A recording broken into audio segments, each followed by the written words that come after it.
It is Emily. I hope you're having a beautiful morning, evening, afternoon, whenever this message finds you on this beautiful earth. Right now, we are in a very special season as we are approaching our winter solstice here, if you are in the northern part of this globe.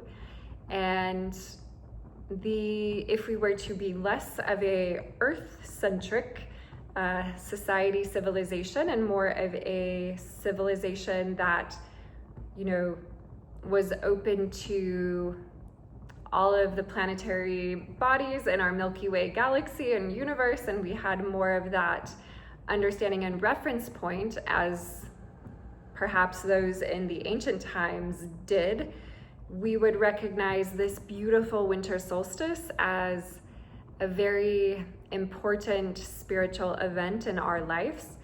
And winter solstice, summer solstice, two very, very important, let's call them node points on the solar calendar of our lives. And winter solstice in particular, from right now until solstice hits, we're going into some of the longest and darkest days of the year. And I can speak for America because I have primarily grown up in America, always. And in America, there's a lot of things that try to distract you from this moment. And what I am going to propose is that if it feels right for you, this lead up to winter solstice and the days of darkness that we are now in, you, instead of being distracted with the outside world, you really do a frequency fast and you allow yourself to be able to, I'll call it planting season. So to plant what you most want to see in this next coming solar year into this beautiful, rich, fertile, nutrient-dense soil before solstice hits. So I want to talk about this idea of frequency fasting, and I also want to give a recommendation to maybe think about what has happened in your life since last winter solstice to this winter solstice. You could do some journaling and reflect upon this year the themes of my life were this, and I learned these lessons, and with this in mind, this next solar year, I would like to see this come to fruition, etc. And just almost as if you are doing New Year's a little bit before because you want to align yourself with the cosmos. It is much easier to flow with the energies of the cosmos than to try to go against them. So it's definitely recommended to take these next couple weeks and allow oneself to come into as clear of resonance as possible before this beautiful spiritual holiday, we'll call it. And it was originally, this Christmas season was about the return of the light and the winter solstice. And it was, most of our holidays were originally aligned to the planetary dance and the music of the spheres that are very much a part of our lives as earthlings here on Earth. Okay, so I want to discuss different ways to frequency fast. But to begin, let's just talk about water fasting. I don't know if anyone has ever done a water fast. I have done many short water fasts. I have attempted 2 longer water fasts. One of them, I hit that 72-hour mark and was just like, wow, this is incredible. I could live on water forever. And I felt more energy than I had ever felt, and it was just incredible. I tried another long water fast, and I now have learned that if you're a woman, you really need to take into account your cycle. So I had attempted this at the wrong part of my cycle, but I didn't even make it to 72 hours. I think I made it to hour 57, and my whole body just started like shaking, and my heart was like beating. I don't know. They say with water fasting, like you will know if like you need to stop fasting, and it was a clear signal from my body of like, okay, something's going wrong. Electrolytes out of balance. Reset, go eat bananas, something like that. So anyways, I had to like crawl.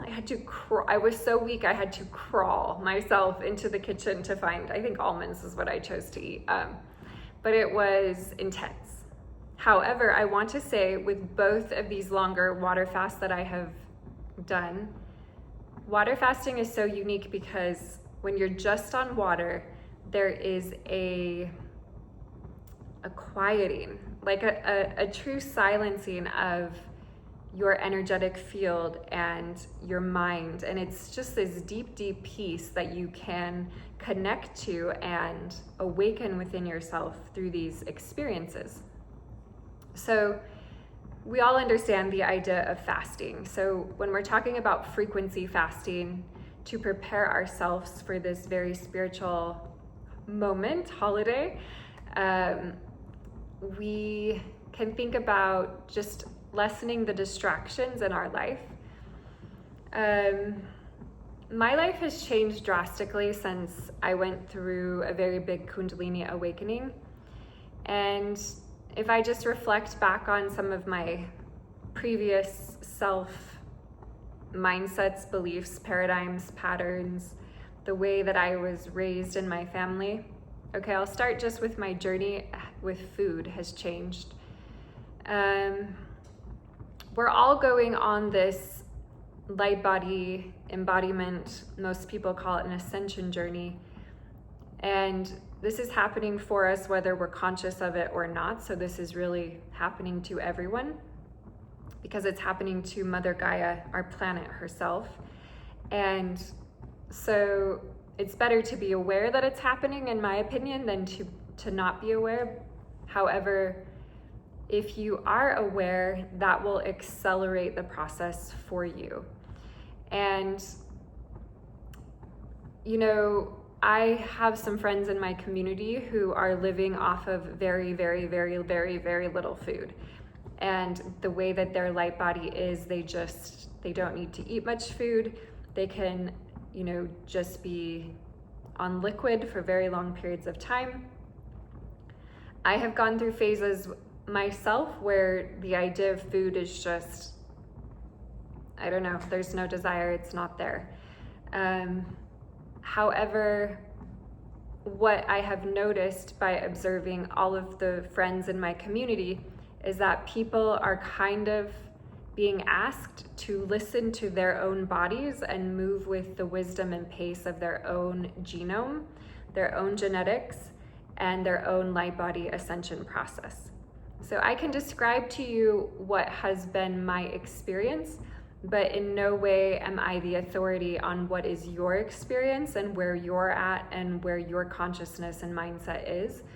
And so I will share, however, always do what is best and right for your body. And I'm not a medical professional, so this is just for entertainment purposes only. Okay, here we go. So I come from both sides of my family line are carnivores. Well, omnivores, meat and vegetables, yes, omnivores. I am one of the, I think maybe the only first human being in my family who has been like, maybe eating animals doesn't feel that in alignment to me anymore. And I know this is such a sensitive topic and like people get really, really defensive about it and there's just different arguments. So I want to be really sensitive to that and really attuned to just feeling like I can express my own personal experience with this. And also, again, please, you know, if what I say is not for you, then it's not for you at this time. And that's fine. You can leave it, and maybe it'll be for you in the future, and maybe it never will. And that's totally perfect and pristine within the universe's energetic field. Okay, now I also am feeling a guide wanting me to share the message between the difference of a householder and someone who we'll just call in this context a yogi. So a yogi is somebody who is an adept or an initiate within the spiritual realms.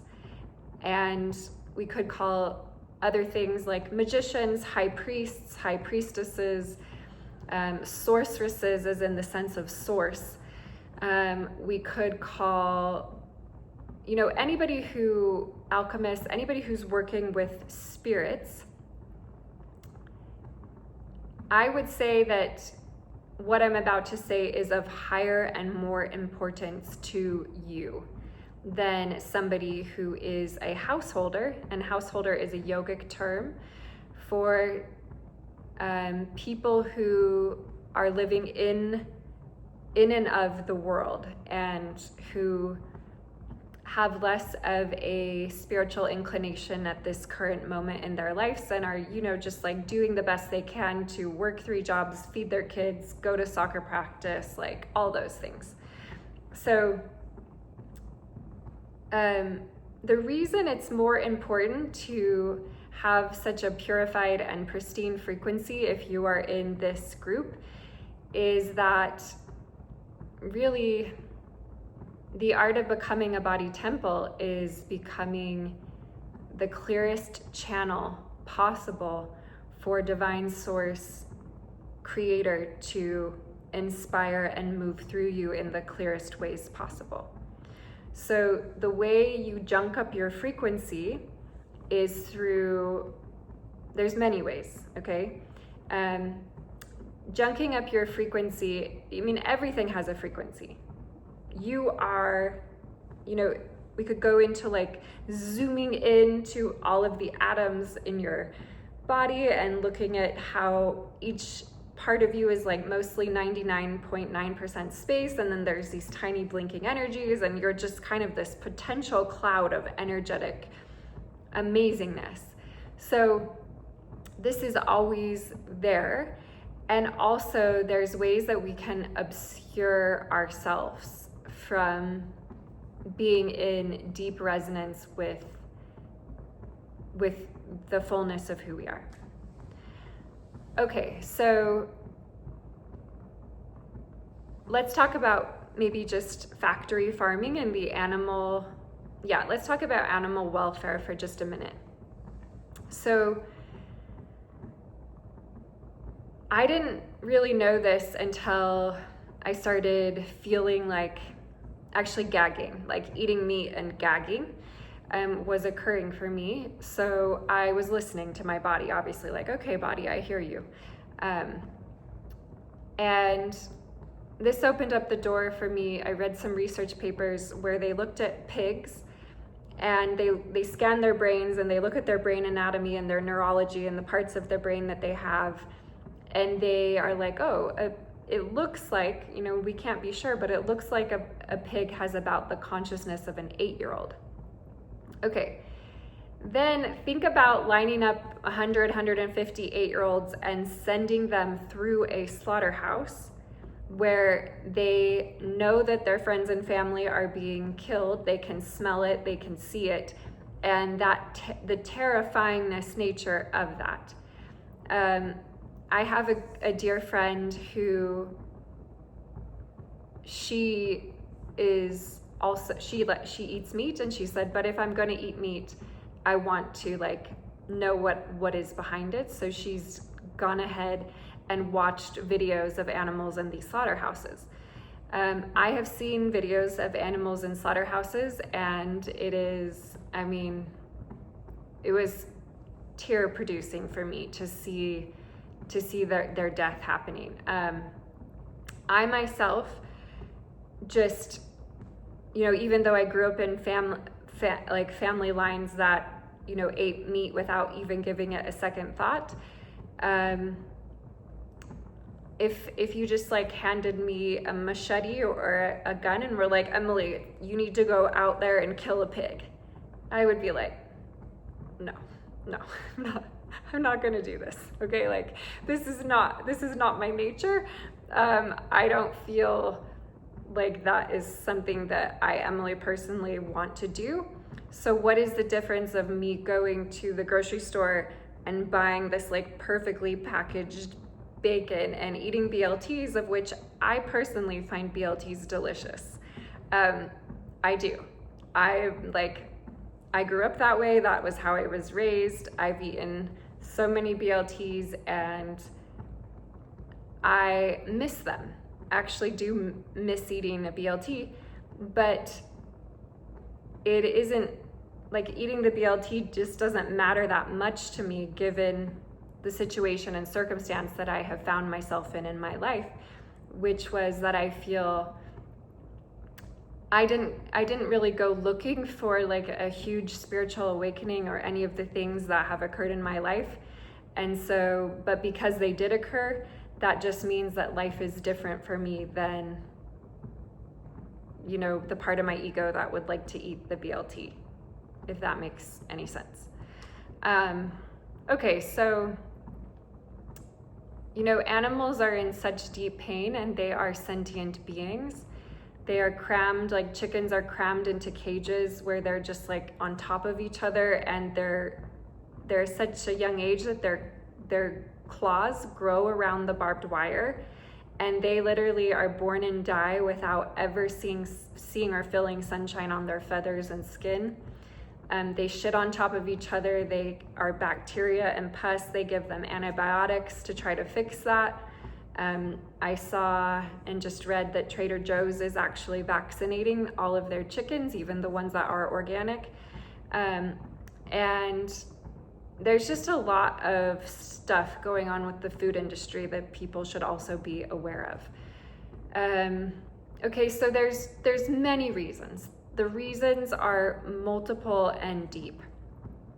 Now, I want to turn to something that Yeshua writes in, I believe, is it the Q source or the Didache? It's one of the original teachings of Yeshua. He's talking to the sons of light, and he's saying, you know, when you go into someone's home, eat what they feed you. What you eat will not defile you. It's what you think that will defile you.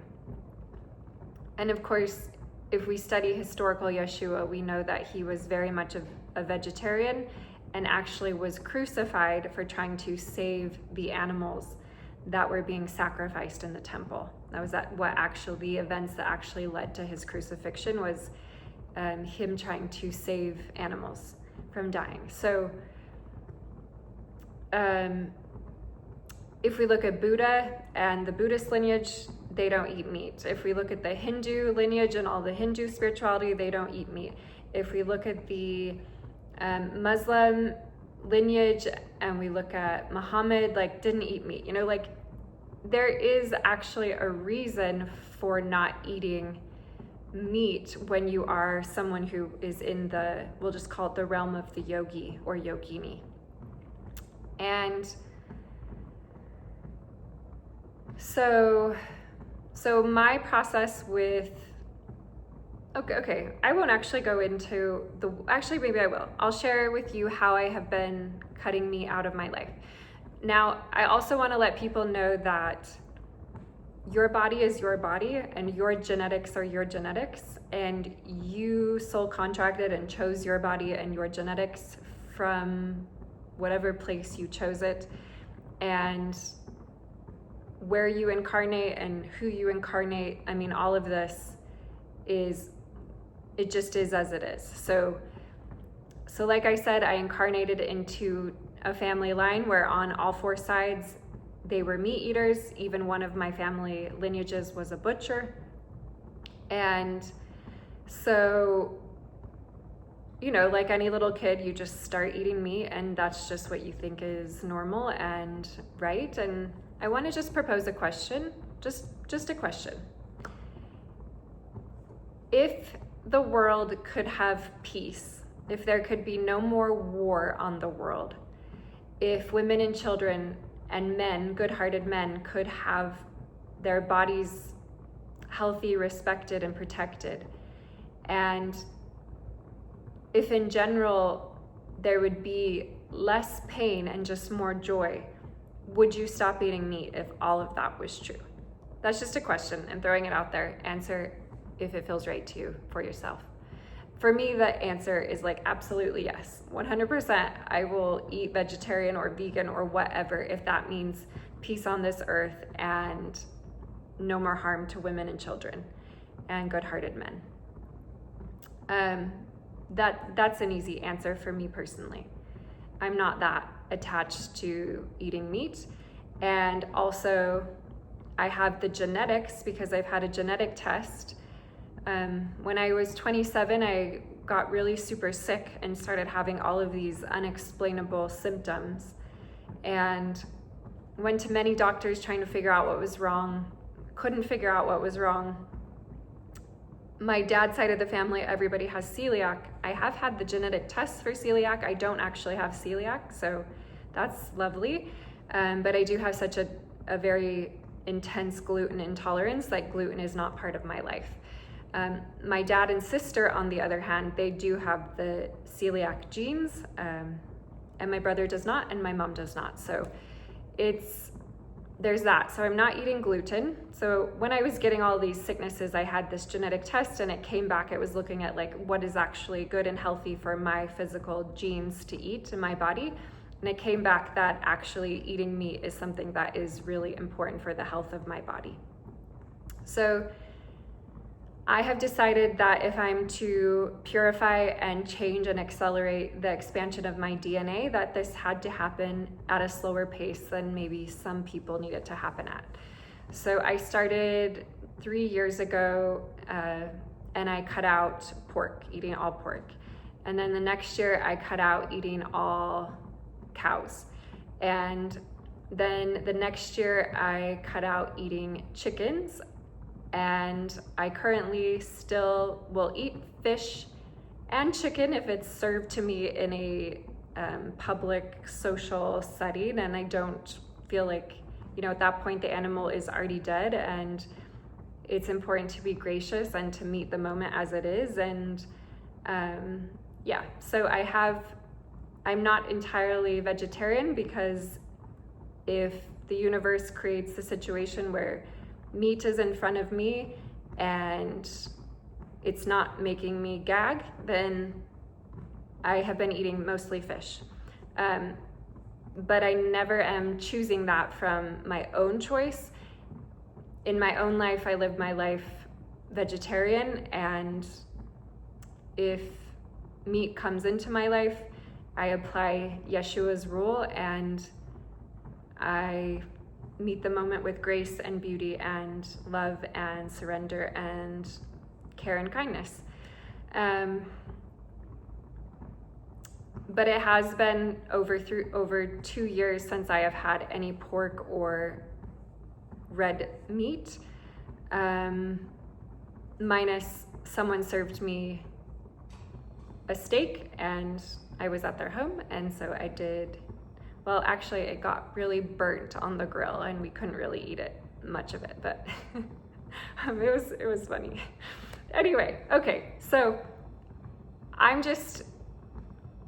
imperfect, I'm a human, yes, sometimes I still eat meat, but I don't believe in eating meat. I don't think that we need to be taking animals' lives. In fact, I know we don't, and I know where we're going in ascension is that we're going to need very little food. We're going to be primarily living off of light. So in my community of friends, I have many friends who are much younger than me, okay, incarnated into the earth when they were younger. But they are not eating very much food at all. And I don't know how that's all going to play out, but I'm just sharing what I know from the communities that I'm in. And I've also noticed, examining this phenomenon going on in my communities, is that people are sometimes, and this has been true of my experience, you know, sometimes the body needs a little more meat. Sometimes it needs no meat at all. Sometimes, you know, I've gone on long periods and stretches where I choose to eat no meat for many, many months. And then there's other times where my body, for health reasons, is needing meat. And yeah, it's just listening to yourself and going at your own pace.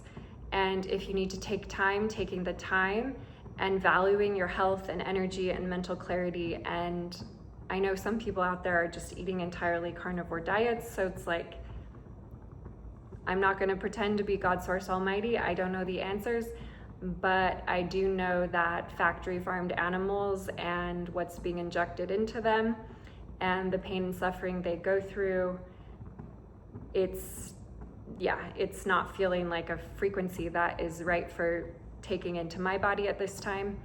And that's all I can really do, is express myself and leave that message with the community. Okay. So frequency fasting, maybe restrict some type of your diet, taking in less dense or taking in higher frequency foods and less really dense foods for this next little bit. Now, media entertainment is something else that really changed in my life since my awakening. My awakening was so powerful and so abrupt and just felt like it came out of nowhere in so many ways. I kind of immediately was told by my guides to stop watching anything, and I just listened, and so that has continued for me. So it's been many years, you know, over 5 years since I have been watching any type of content. That first year I did watch a lot of Gaia TV, but even that fell off for me. And I'm a book nerd. It's sad. I actually had a guy tell me the other day that he doesn't like to read. It's too slow and boring. And I was thinking, is this where society's going, where like the idea of reading a book is too slow and boring? So we just rather consume what is being created by people with dark natures in many cases. I don't know. I feel like we need to, in this age of AI, like, how beautiful if we can retain our ability to critically think and to examine and to contemplate and to philosophize. These skills are, I guess, going to be few and far between in many humans. So if you can, maybe trade out shows or video games or that kind of thing for books and reading at this time in this potent window of the year.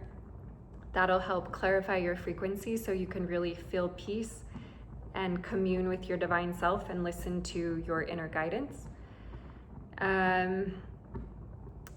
Okay, food, entertainment. Now, the relationships in your life and sexuality, these are other ways that we take in so much information.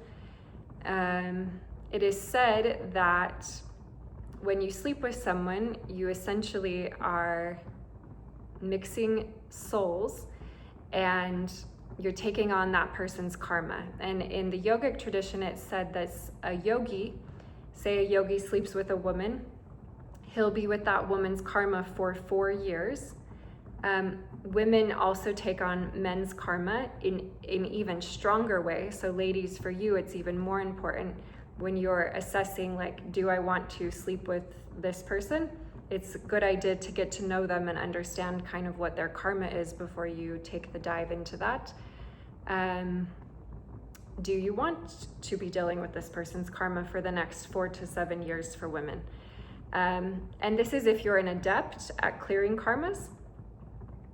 For people who are householders, okay, anytime you sleep with someone, you're going to be living with that person's karma for even longer, just energetically, the frequency mixing. So it's important to, be wise and discerning about your sexuality especially if you're in this group.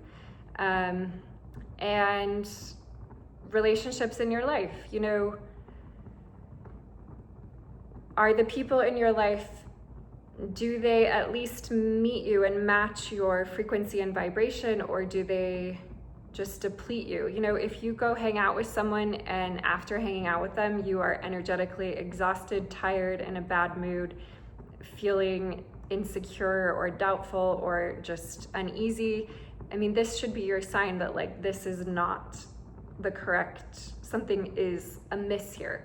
Now, if you go hang out with people and you can be yourself and you feel authentic, you feel seen, heard, respected, you feel that there is a joyous interaction and it's like good vibes, like that is who you should be hanging out with. So you can clean up your frequency within your relational dynamics. Now you can actually intentionally take in frequencies. So like, you know, make it a priority to take in really beautiful frequencies, like taking in some of the scents of like maybe frankincense or sandalwood, or rose is known to be the highest frequency vibration. Or you can take in the frequency of fresh flowers. Fresh flowers anywhere will just like frequency raise. You can spend time in nature. There's nothing better than just, you know, I've been living my life with my device off for really long stretches of time. So I was like, I'll just do an experiment. I'll just turn off my phone, put it in my sock drawer, and, you know, just see how long I can make it before I like want to go check it. And it's been really powerful to just shut the phone off for really long, extended periods of time. Think back when we all had just like regular house phones. If someone called and you weren't available, like that you just got back to them when you could. You know, a few months ago, I had a friend text me. I was on a vacation. I didn't get back to them in a few days. And suddenly I got this text of like, hello, are you okay? Is everything okay? It's like, yes, everything is fine. Like, when did people start to think that they just could have like, just like immediate response times, you know? And this is part of our culture now where everybody has these little devices that we carry around. But yeah, like try turning that thing off during this window of time for long stretches and just feel what happens when that whole frequency just gets cut off. It's so good. What else? Nature, special frequencies. Yeah, meditate. I'm such a proponent and fan of meditation. I think it solves every problem in every person's life. But if you don't have a meditation practice, you could deepen that at this time. And also journaling. Journaling is really, really, really, really, really good. Handwriting, okay? They've done scientific studies. When you handwrite something, it activates every part of your brain. Whereas if you type something on a computer, all of your brain centers get scattered and send off crazy signals.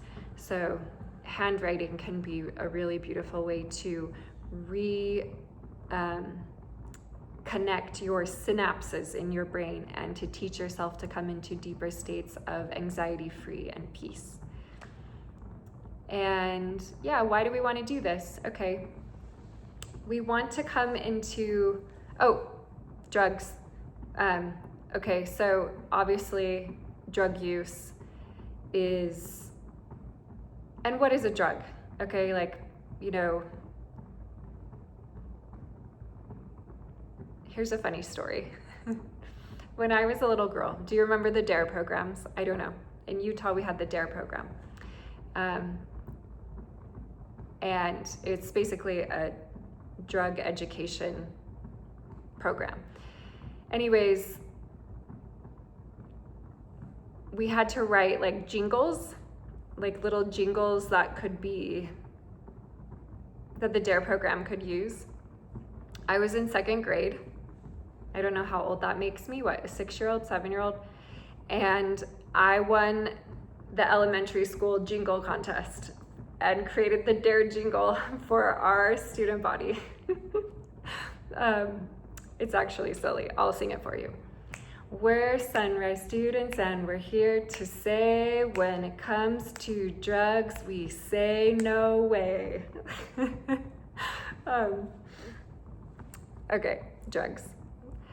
If it's made out of chemicals, it's made out of chemicals. If it's made from nature, it's made from nature. I believe many of the natural drugs, nature's drugs, are medicines, medicinal, and have medicinal purposes. Can you overdo them? Yes. Do I see people overdoing them all the time?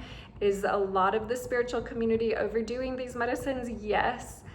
These medicines are so potent and so powerful, they absolutely open up your auric field. And if not done with trained practitioners who are educated, skilled, have 20 years of practice, a lot of these things can become very dark very quick. And I'm not against plant spirits. I know some people are strict on that. I just think that they require a certain reverence and a deep understanding of their potency and their medicine. And each one is unique and different and has to be treated differently. But as far as just like going ham and doing them all the time and taking these plant medicines into our body all the time, I feel like it's really just a disaster waiting to happen. And a lot of us are so sensitive, it just throws our system completely out of whack. We don't need it. The sensitivity's already there. And others of us, have greater, no anxiety, calm, grounded nervous systems.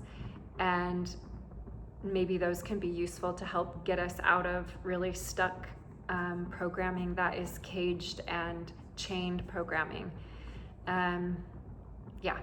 So think about that during this window of time as well. And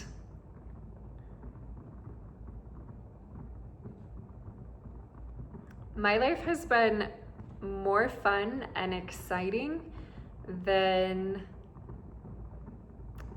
I would have ever imagined or thought or conceived that it could be, as I have been purifying my body temple. I think a lot of people are like, well, what am I going to do if I'm not drinking booze all the time? Or what am I going to do if I'm not just watching Netflix every night? Or what am I going to do if I don't just go out to the bar and have one night stands? Or what am I going to do if I can't eat red meat? Or what am I going to do? It's like this life, the more you purify yourself into the resonance and frequency of your divine self in communion with the divine self, God, source, creator of all of life, the more you are given the rewards and gifts of energetic frequency and creation. And the more that you receive that sustenance, that spiritual sustenance, the more creative, joyous, blissful, peaceful, loving, wise, powerful. It's like the ability to, say if you like to make art, or say you like to do whatever you like to do, even build businesses, whatever it is, it's like it becomes so much more just fun. And it's, Yeshua said, wherever two or more are gathered, there I am.